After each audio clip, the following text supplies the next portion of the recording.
이 시간 이 설교를 듣는 가운데 세상의 모든 소리는 잠잠해지고 나를 향한 주님의 음성이 나에게 들려지는 복된 시간 되시기를 주님의 이름으로 축원드립니다. 영화 이야기로 오늘 설교를 열어가 보려고 합니다. 2012년에 개봉된 이 영화의 제목은 건축가 개론입니다. 이 영화에서 여주인공 역할을 했던 아이돌 가수 수지는 이 영화로 국민 첫사랑이라는 칭호를 얻게 되었죠. 그리고 조연이었지만 씬 스틸러, 이 조정석 배우의 그 명연기를 볼 수 있는 개인적으로 제가 아주 애정하는 영화 중에 하나입니다. 이 영화의 스토리가 이렇습니다. 대학 1학년인 두 20살 청춘에 관한 이야기인데, 건축학과 신입생이었던 승민이라는 이 형제가 건축가 개론이라는 수업 시간에 그 한 여대생을 만나게 되고 음대생이었던 서연에게 첫눈에 반하죠. 사랑에 빠지고 건축학도였던 승민은 서연에게 내가 언젠가 집을 지어주겠다는 약속을 하지만 그 약속은 지켜지지 못해요. 둘이 오해 때문에 헤어졌기 때문입니다. 그렇게 각자의 삶을 살던 두 사람이 15년 만에 다시 만나게 되었고 20살 적 꿈을 이루기 위해 제주도 바닷가에 집을 짓는다는 이야기입니다. 네, 영화 얘기는 여기까지만 하겠습니다. 너무 빠져들으셨습니다. 지금. 여러분, 제주도 바닷가에 집을 짓고 싶은 것이 어디 영화의 주인공들 뿐이겠습니까? 어릴 적에 누구나 한 번쯤 꾸었던 꿈 아닌가요? 어릴 적 동요가 한 자락 생각이 납니다. 내가 커서 아빠처럼 어른이 되면 우리 집은 내 손으로 지을 거예요. 남진 선생님은 이런 노래 하셨습니다. 저 푸른 초원 위에 그림 같은 집을 짓고 사랑하는 님과 함께 한 100년 살고 싶어. 그런데 어른이 되어 보니까 내 손으로 집을 짓는다는 것이 얼마나 어려운지 알게 된 것이죠. 내 손으로 내 집을 짓는 것은 고사하고 남이 지은 집 몇 년 빌려 사는 것도 얼마나 어려운지. 여기 계시는 분들 가운데 집 때문에 소갈이 한번 안 해보신 분 계신가요? 집이 없는 분들은 집을 사기 위해 소갈이를 하시는 것이고, 집이 있는 분들은 그 집 관리하느라 소갈이를 하시는 거예요. 내 집 마련이라는 꿈을 이루기 위해 무리를 해서라도 자금을 끌어모으는 이른바 영끌족이 있다는 뉴스를 보면서 집이란 얼마나 소중한가 생각하게 되는 것이죠. 어떤 이에게 집은 간절한 기도의 제목이요, 어떤 이에게 집은 오랜 기도의 응답입니다. 누군가에게 집은 희망이요, 누군가에게는 성공이요, 누군가에게는 눈물이요, 누군가에게는 인생이죠. 오늘 우리가 나누게 될 시편은 집을 짓는 자의 노래, 건축자의 노래예요. 깊어가는 가을 주일 강단을 통해 시편 말씀을 나누고 있습니다. 오늘 만날 시는 시편 127편인데 여러분 성경을 펴서 보시면 매 시편은 시편 1절 위에 괄호 안에 그 표제가 있는데 표제를 보면 그 시를 누가 언제 지었는지를 알 수 있어요. 시편 127편의 표제를 한번 보실까요? 괄호 안에. 자, 시작. 솔로몬의 시 곧 성전에 올라가는 노래. 시편은 대부분 다윗의 시입니다. 그 중에 다윗이 아들 솔로몬이 지은 시가 2편이 있는데 72편과 오늘 127편입니다. 여러분 솔로몬을 아시죠? 그보다 더 화려한 인생이 어디 있습니까? 그가 태어난 곳은 왕궁이었고 그의 아버지는 역사를 빛낼 최고의 왕 다윗이었습니다. 그가 태어났을 때 그의 조국은 전무후무한 번영을 누리고 있었고 금수저를 물고 태어난 인생이었던 솔로몬은 가장 부유한 환경에서 가장 높은 수준의 교육을 받으며 자랐습니다. 그렇게 선왕 다윗 아버지를 이어 이스라엘 3대 왕이 되었고 그가 통치했던 시기 그의 왕국은 전대미문의 부귀와 영광을 누렸고 그 중심에 선 솔로몬은 온 세계가 주목하는 글로벌 리더여 세계 경영자였어요. 무엇보다 솔로몬은 시인이었습니다. 열왕기상 4장 32절 제가 읽어드리겠습니다. 그가 잠언 3000가지를 말하였고 그의 노래는 1005편이며 그의 노래, 그의 시가 1000편이 넘었어요. 역사에 이름을 남긴 시인들은 당시 최고의 지성인들이었습니다. 프랑스 시인 랭보나 미국의 에드가 앨런 포나 우리나라의 이상 같은 시인들은 시대를 앞서간 천재라고 불렸죠. 솔로몬이 수천 편의 시를 지었다는 것은 그는 뛰어난 지성과 감성을 겸비한 천재라는 뜻이에요. 또한 솔로몬은 건축자였습니다. 그의 천재성은 건축을 통해 유감없이 발휘가 되었죠. 솔로몬이 지은 2개의 건물은 이스라엘 역사상 가장 기념비적인 건물이 되었는데 하나는 예루살렘 성전이요 하나는 이스라엘의 왕궁이에요. 솔로몬이 지은 성전은 이제 이 나라는 하나님께서 친히 통치하시는 신정왕국이라는 의미였고 솔로몬이 지은 왕궁은 이제 이스라엘은 광야를 떠도는 유목민족이 아니라 고대 제국과 어깨를 견주는 독립국가로 우뚝 섰다는 뜻이었어요. 7년에 걸쳐 건축한 성전의 화려함과 13년에 걸쳐 완성한 왕궁의 웅장함은 그의 나라 이스라엘이 명실공히 최고의 전성기를 맞이했음을 알리는 상징과도 같았습니다. 그런데 아이러니하게도 이 두 건물은 훗날 솔로몬의 몰락을 상징하게 돼요. 솔로몬은 노년에 이르러 우상 숭배자들과 결혼 동맹을 맺게 되고 그의 배우자들을 통해 우상들이 그 땅으로 들어오게 되고 이스라엘의 종교는 오염되기 시작했고 그의 나라는 분열과 쇠퇴를 반복하다가 결국 이방인들에게 점령당하고 솔로몬이 지은 성전과 왕궁은 처참하게 파괴됩니다. 솔로몬이 지은 집들이 세워지고 무너지는 이스라엘 역사의 흥망성쇠의 시간들은 개인도 나라도 역사도 하나님께서 세우지 아니하시면 모든 것이 헛되다는 사실을 보여주는 준엄한 교훈으로 남아 있습니다. 오늘 시편 127편 이 시에는 솔로몬의 인생과 눈물 그리고 성공과 후회가 다 담겨 있습니다. 오늘 왕으로서 또 건축자로서 시인으로서의 솔로몬의 인생이 담긴 시를 말씀 통해 만나보기를 원합니다.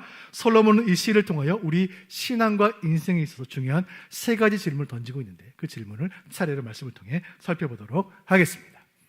오늘 시편 127편을 통해 솔로몬이 우리에게 던지는 첫 번째 질문이 있습니다. 그 질문은 누가 집을 세우는가 하는 질문이에요. 같이 읽어보시죠. 시작. 누가 집을 세우는가? 솔로몬이 다스리던 이스라엘이 얼마나 부요했는지 열왕기상 4장 20절 이하가 기록하고 있는데 쉬운 성경 버전을 한번 읽어보도록 하겠습니다. 천천히 읽어볼까요? 시작.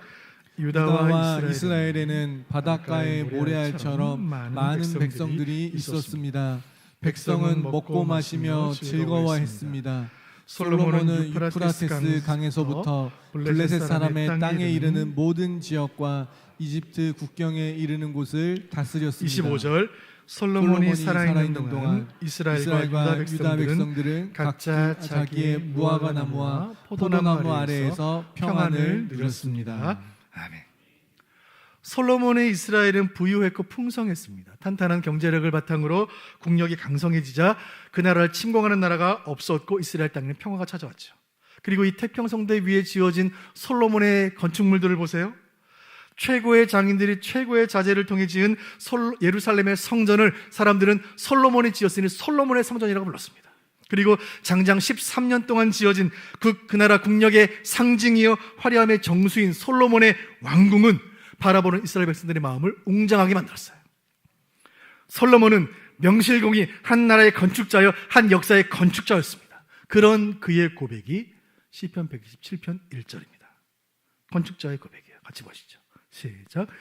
여호와께서 집을 세우지 아니하시면 세우는 자의 수고가 헛되며 여호와께서 성을 지키지 아니하시면 파수꾼의 깨어 있음이 헛되도다. 아멘. 성경에서 집은 여러 가지 의미를 가져요. 건물로서의 집뿐만 아니라 가정을 뜻하기도 하고 도시를 뜻하기도 하고 나아가 성전 혹은 왕궁, 나라 전체를 가리키기도 하죠. 솔로몬은 이 모든 집의 의미에 대해 잘 알고 있었습니다. 그는 말해요. 집도, 가정도, 도시도, 나라도, 성전도, 교회도 여호와께서 세우신다. 그렇지 않다면 모든 건축자의 수고는 헛되다. 이 헛되다라는 우리말로 번역된 이 히브리 단어가 샤웨라는 단어예요. 시편 127편에는 이 단어가 3번이 나오는데 헛되다라는 말로 번역이 되었습니다. 동일한 저자인 솔로몬이 쓴 전도서를 여러분 읽어보시면 헛되고 헛되니 모든 것이 헛되다. 헛되다라는 말이 많이 나오는데 전도서에서 솔로몬이 쓰는 단어는 헤벨이에요. 헛되다라는 우리말로 동일하게 번역이 되지만 뉘앙스가 달라요. 헤벨이라는 전도서의 단어는 물거품처럼 순식간에 사라지는 허무한 것을 뜻할 때 헤벨이라는 말 씁니다. 전도서의 헛됨이에요. 그런데 오늘 본문 시편 127편에 나오는 헛되다라는 단어는 샤웨인데 이 말은 어떤 공간이 있는데 그 공간이 텅 비었다는 뜻이에요. 텅 비었다. 샤웨. 본문을 다시 보시죠. 1절 말씀 제가 읽어드립니다. 여호와께서 집을 세우지 아니하시면 세우는 자의 수고가 헛되다. 샤웨. 텅 빌 것이다. 건축자가 애써서 집을 지었는데 그 집이 텅 비어있다면 무슨 소용일까요? 애써서 성전 하나님의 집을 지었는데 성전이 텅 비어있다면 그 성전에서 예배도 진행되지 않고 기도 소리 들리지 않는다면 무슨 의미예요? 13년간 왕궁을 지었는데 왕궁이 비어있다면, 보좌가 비어있고 나라의 주권을 빼앗겼다면 무슨 소용이에요? 집을 짓는 사람들은 그 집에 사람이 가득하길 바라는 마음으로 집을 짓는 것이죠. 학교를 짓는 사람들은 교실에 아이들의 소리가 가득하기를 바라고, 교회를 짓는 사람들은 이 예배당에 기도 소리, 찬양 소리가 가넘치기를 바라는 거예요. 그런데 학교가 텅 비었다면, 교회 건물은 있는데 교회가 텅 비었다면, 솔로몬은 건축자로서의 자신의 인생과 경험을 담아 노래합니다. 집을 짓는 자가 집을 잘 지으려고 아무리 수고해도 하나님께서 그 집을 짓지 않으시면, 세우지 아니하시면 그 집은 샤웨 텅 빌 것이다. 여러분, 빈집만큼 쓸쓸하고 빈집만큼 무서운 것이 있습니까? 여호와께서 집을 세우지 않으시면 그 모든 수고가 헛될 것이라는 이 말씀을 가장 잘 보여주는 사건은 바벨탑 사건이에요. 죄악에 관영했던 시대에 그 교만했던 사람들은 자신의 힘과 실력을 모아 하나님께 도전하기를 원했고, 하늘 끝까지 닿는 크고 높은 집을 지어 하나님께 도전하고 그 집에 다 모여서 살기를 원했어요. 하나님 그 건축을 막으셨고 그 집을 하나님 부수셨고 사람들은 흩어지게 됩니다. 오늘 솔로몬의 시를 통해 성령께서 우리에게 주시는 도전과 지혜가 있습니다. 하나님이 세우지 않으시면 건축자가 애써 지은 집도 텅 빌 것이고, 하나님이 지키지 않으시면 파수꾼이 불철주야 지키는 성도 텅 빌 것이다. 한 사람의 건축자요, 한 나라의 왕으로서 솔로몬은 우리에게 질문을 던져요. 이 나라 누가 세우시는가? 솔로몬 당시 기록을 보면 전차를 이끄는 말을 키웠던, 말을 돌봤던 마구간이 4,000개가 있었다고 해요. 그럼 말은 얼마나 많았을까요? 전차를 모는 군인들만 1만 2천 명이 있었다고 해요. 그 나라가 얼마나 군인들이 많았을까요? 이 모든 군대의 통수권자는 솔로몬이었습니다. 그러나 솔로몬은 고백합니다. 이 나라를 지키시는 이는 여호와이시니, 만일 여호와가 이 나라를 지키지 않으시면 이 모든 무기, 이 모든 군사력 모두 헛것일 뿐이다. 이 원리는 세상의 모든 집들에게 적용이 됩니다. 여러분, 집은 무엇인가요? 집은 가정이죠. 그렇다면 우리는 물어야 합니다. 누가 우리 가정을 지키시는가? 가정을 위해 애쓰시는 가정 여러분, 자녀를 위해 가족을 돌보시기 위해 불철주야 돌보시는, 수고하시는 부모 여러분, 여러분이 아무리 수고해도 여호와께서 여러분의 가정을 돌보지 않으시면 그 집은 텅 비게 됩니다. 성경은 말해요. 가정을 세우시는 분은 여호와이시다. 창조 6일째 날 에덴 동산에 하나님께서 최초의 가정을 세우셨고, 지금도 지구상의, 지구촌의 모든 교회들을 영적인 가족으로 부르고 계시는 거예요. 그리고 마지막 날 영원하고 완전한 단 하나의 가족, 여호와를 아버지라 부르는 하나님의 가족이 천국 보좌 앞에 모두가 한 자리에 모이는 그날이 오게 될 줄로 믿으시길 바랍니다. 여러분, 집은 무엇인가요? 집은 교회예요. 그렇다면 우리는 물어야 합니다. 누가 교회를 지키시는가? 지난 11월 12일 대구에 있는 큰 스타디움, 대구 스타디움에 신천지의 집회가 있었습니다. 지난 1년 동안 신천지에 새롭게 등록한 새신자들을 축하하기 위한 그 집회에 모인 인원이 10만 명이에요. 10만 명. 여러분, 양의 탈을 쓴 늑대들이 창궐하고 있어요. 목사 흉내내는 이단 교주들이 넘쳐나고 있어요. 이런 시대에 안전하고 건강한 신앙 공동체를 만난다는 것은 큰 축복이에요. 지금도 우리 교회를 지키시는 살아계신 하나님께서 우리를 미혹하는 이 땅의 모든 악한 영들로부터 우리 교회를 은혜의 불성각으로 지켜주시기를 주님의 이름으로 축원드립니다. 지금 이 시간에 이 예배를 위해, 교회를 위해 수고하시는 손길들이 있습니다. 금요일부터 교회에 나와 꽃꽂이하고 찬양 연습하고 또 반주 연습을 하고, 지금도 방송실에서, 또 주차 관리실에서 몸으로 봉사하고 주일학교 교사로 섬기고 몸으로 물질로 은사로 섬기는 모든 손길들 가운데 주님 은혜 주시기를 원해요. 그러나 여러분, 주님이 교회를 지키지 않으시면 그 모든 수고는 헛될 것이고 이 예배당은 텅 될 거예요. 오늘 솔로몬이 우리에게 던지는 질문, 모든 집을 세우시는 분은 누구신가? 성경은 말합니다. 오직 여호와께서 집을 세우신다. 집도, 가정도, 일터도, 나라도, 교회도 여호와께서 세우신다. 간절히 바라는 것은 하나님께서 이 말씀의 은혜를 우리에게 주심으로 여러분들의 집은 텅 빈 집이 아니라 사랑으로 가득한 집이요, 우리 교회는 텅 빈 교회가 아니라 은혜로 충만한 교회요, 이 나라는 미래가 없는 나라가 아니라 꿈과 비전으로 넘쳐 흐르는 나라 되게 하실 줄로 믿으시기를 바랍니다.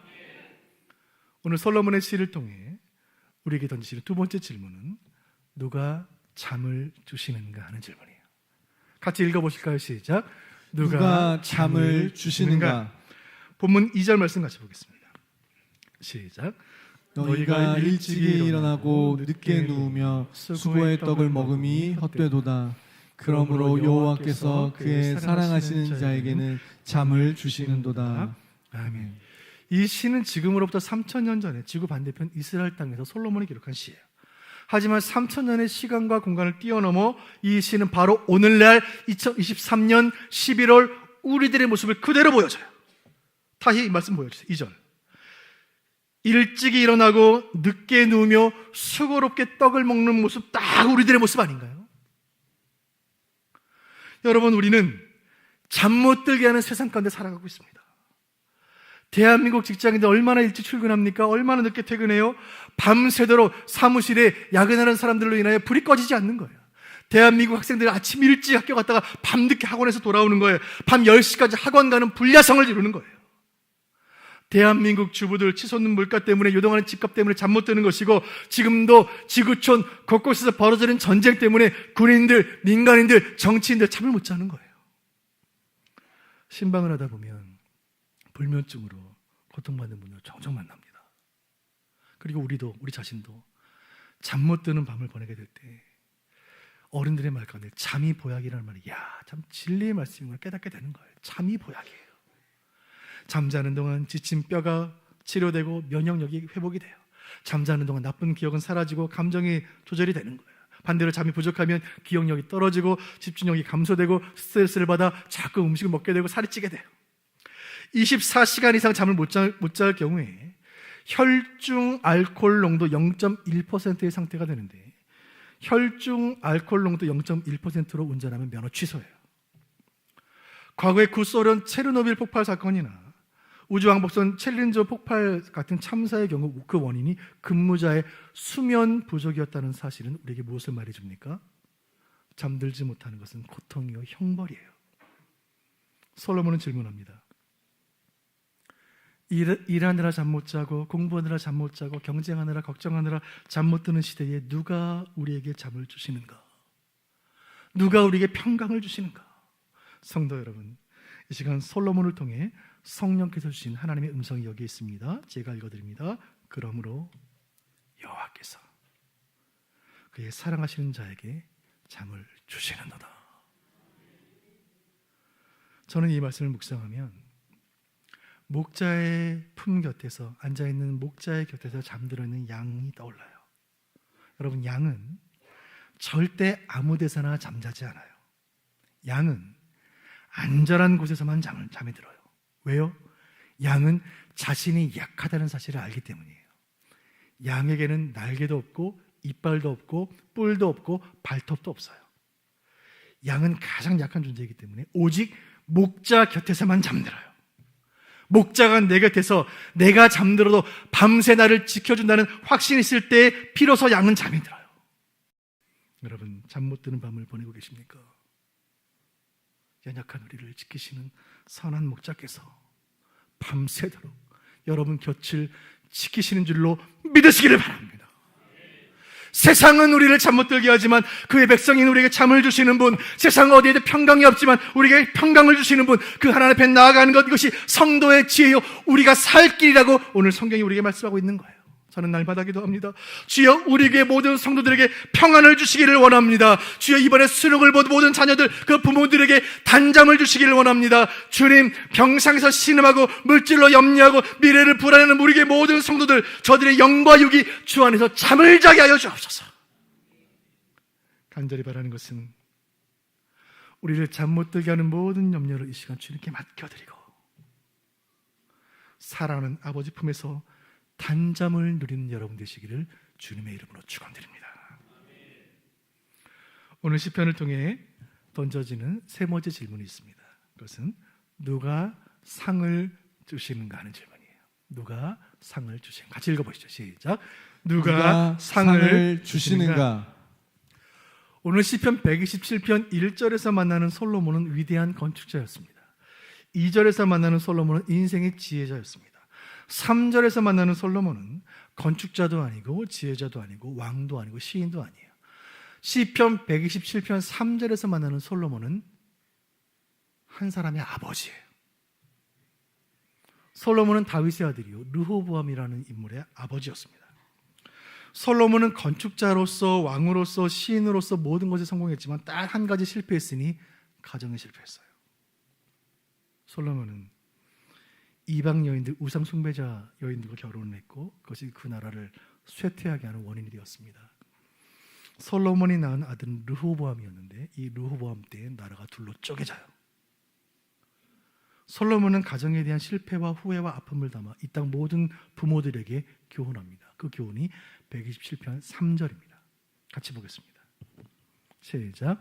보라 자식들은 여호와의 기업이요 태의 열매는 그의 상급이로다. 아멘. 말씀 중에 기업이라는 말, 영어로 heritage, 상속 혹은 상급이라는 뜻이에요. 아버지가 자녀에게 물려주는 것이죠. 또 상급, 리워드, 보상. 이 말씀을 이 유산이라는 개념을 신앙적으로 적용할 때 아버지 되시는 하나님께서 자녀인 우리에게 주시는 모든 영적인 유산, 즉 하나님의 선물, 하나님의 상급, 하나님의 보상, 성도가 주님께 받는 축복을 뜻해요. 솔로몬은 말합니다. 하나님께서 그 사랑하시는 자녀에게 주시는 기업, 선물은 무엇인가? 그것은 자녀다. 이 말은 이 시를 쓰고 있는 솔로몬에게는 가슴 아픈 이야기예요.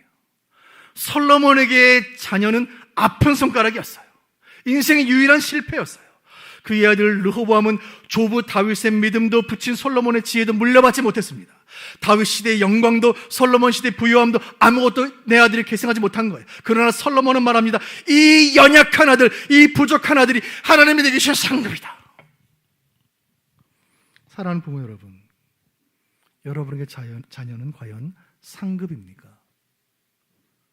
아이들이 어릴 때 유치원 다니던 시절에 아빠 다리에 매달려 아빠 힘내세요 노래 부를 때 아이는 상급이죠. 그러니까 신앙 안에 잘 자라 건실한 신앙인으로 사회인으로 잘 성장했을 때 자녀는 틀림없이 상급입니다. 그러나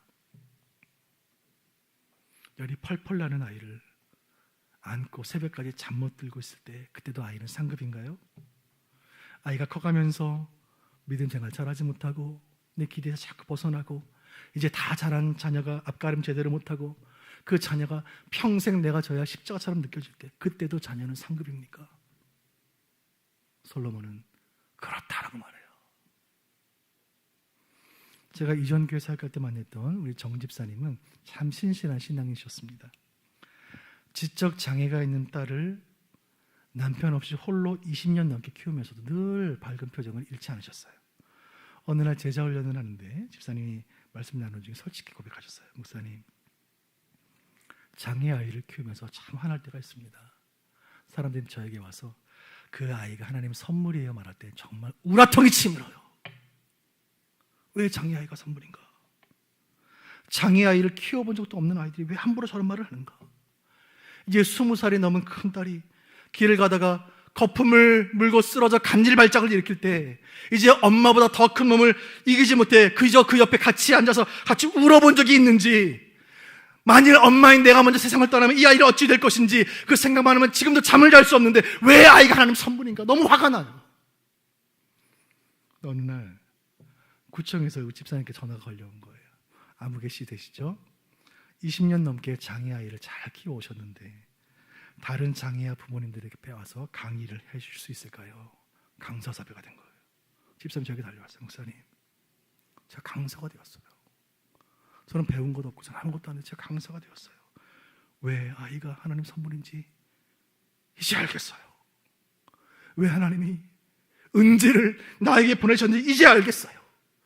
저와 같은 마음을 가진 사람들을 이해하라고, 내 아이를 상급으로 여기지 못하는 사람들 이해하라고, 내가 낳은 아이를 벌이요 저주요 짐이라고 생각하는 사람들 위로하라고, 내 아이가 하나님 주신 하늘의 선물이라고 가서 말해주라고 하나님 아이를 우리 가정에 보내신 것 같아요. 하나님 은지는 과거에도 그랬고 지금도 그렇고 앞으로도 하나님께 주신 가장 큰 상급이에요. 사랑하는 부모 여러분, 내가 키우는 아이, 내 몸에서 태어난 아이, 그 아이가 좀 부족해도 연약해도 그 아이 때문에 밤잠을 설치고 아이 때문에 눈물에 마를 날이 없어도 그 자녀가 하나님의 기업이요 하나님의 상급인 줄로 믿으시길 바랍니다. 하나님 주신 자녀를 위해 흘린 여러분의 눈물과 땀과 피는 결코 사라지지 않을 것이며 자녀를 위해 눈물로 씨를 뿌리는 자 반드시 기쁨으로 거두게 하실 줄로 믿으시기를 바랍니다. 오늘 시편 127편 솔로몬의 눈물 가득한 시는 우리의 모든 수고에 대한 하나님의 약속으로 끝이 나고 있습니다. 4절 말씀 보시죠. 제가 읽어드립니다. 젊은 자의 자식은 장사의 수중의 화살 같으니, 여기 장사라는 건 영어로 워리어, 용사, 전사, 무사를 뜻합니다. 전쟁에 나가는 총을 가진 군인에게 총탄이 필요하다면 활을 들고 고대 전쟁에 나간 용사에게는 화살이 반드시 필요해요. 그런데 화살이 없이 빈통을 메고 전쟁터에 나간 용사는 적들의 모욕 속에 수치 속에 패배를 당할 뿐이에요. 그러나 화살통에 화살이 가득한 용사는 적들을 두렵게 하며 영광과 승리를 거두게 되는 것이에요. 5절 말씀 보세요. 5절 시작. 이것이 그의 화살통에 가득한 자는 복되도다. 그들이 성문에서 그들의 원수와 담판할 때에 수치를 당하지 아니하리로다. 아멘. 오늘 시편은 말씀하기를 자녀를 비유하기를 용사의 화살통에 가득한 화살과 같다고 말해요. 전쟁 같은 삶을 살아가는 데 있어서, 전쟁 같은 신앙의 믿음 생활하는 과정 가운데 있어서 하나님께서 우리의 자녀를 통해, 우리 후손을 통해 우리의 인생 가운데 우리 신앙의 길에 저 원수들과의 싸움에서 승리케 하실 것이라는 약속의 말씀이에요. 사랑하는 성도 여러분, 이 말씀이 주는 위로가 얼마나 큽니까? 혹시 우리는 패배했을지라도 우리의 후손은 승리하려는 하나님의 약속인 것입니다. 혹시 우리는 부족했을지라도 우리의 자녀는 풍족할 것이라는 하나님의 비전의 말씀이에요. 우리가 못다 그린 그림을 우리의 자녀들이 완성시키고 우리가 못다 이룬 비전을 우리의 후손들이 완성한다면 우리의 고단한 인생에 대한 하나님의 최고의 보상이 아니겠습니까? 아울러 이 말씀의 은혜는 육신의 자녀들을 넘어 영적인 자녀들에게로 확장됩니다. 우리 교회의 주일학교와 우리 교회 청년부의 모든 영혼들, 그 모습들이 용사의 화살통에 가득한 화살과 같기를 주님의 이름으로 축원드립니다. 주일학교 축복합니다. 청년부 축복합니다. 여러분, 내년도 주일학교 교사 모집이 시작이 되었어요. 할 수 있다면 교사로 지원하시길 바라요. 여러분, 교사로 섬기는 일은 교회 안에 존재하는 수십 가지 봉사 중에 하나가 아니에요. 주일학교 교사로 섬기는 일은 미래를 바꾸는 일이에요. 화살통에 화살을 가득 채우는 일이에요. 저와 여러분이 다음 세대를 위해 헌신할 때에 우리 주님께서 큰 은혜와 복으로 넘치도록 채우실 줄로 믿으시기를 바랍니다. 오늘 설교의 모든 결론을 시편 23편 6절 하반절 말씀으로 설교의 결론을 내려보도록 하겠습니다. 같이 읽어보겠습니다. 시작. 내가 여호와의 집에 영원히 거하리로다. 아멘. 오늘 솔로몬이 지은 시편 127편, 이 건축자의 노래가 이 말씀을 들은 저와 여러분의 노래가 되기를 간절히 원합니다. 이 말씀들은 우리는 사람의 집이 아니라 하나님의 집에 거하는 은혜 주기를 간절히 소원합니다. 살아계신 하나님께서 여러분의 집과 가정과 일터와 사업장을 붙잡아 주기를 간절히 원하고, 여러분이 잠 못 드는 밤에 평안 주시기를 원하고, 여러분의 자녀와 후손들이 믿음 안에 잘 자라게 하시기를 간절히 소원합니다. 그래서 우리 수원북부교회는 사람의 집이 아니라 하나님의 집이 되기를 간절히 원해요. 그렇게 이 교회에서 믿음 생활 잘하다가 언젠가 주님 부르시는 그날에 저 천국에 주님 예비하신 우리 집, 우리 본향, 내 아버지 집에서 오늘 2부 예배에 참여한 모든 분들 다 만날 수 있기를 간절히 바랍니다. 그 집에서, 우리의 본향에서 우리가 눈물로 품었던 우리의 대신자들을 다 만나기를 바라고, 우리가 날마다 기도했던 우리의 자녀들 한 사람도 빠짐없이 다 만나길 간절히 바랍니다. 그렇게 가정을 위해 땀 흘리고 교회를 위해 헌신했던 모든 지체들과 저 천국에서 만나 서로 얼싸안고 기뻐하며 그 영원한 집, 그 빛난 천국에서 영원히 주와 더불어 살아가는 큰 은혜 주시기를 주님의 이름으로 축원드립니다. 마음의 결단과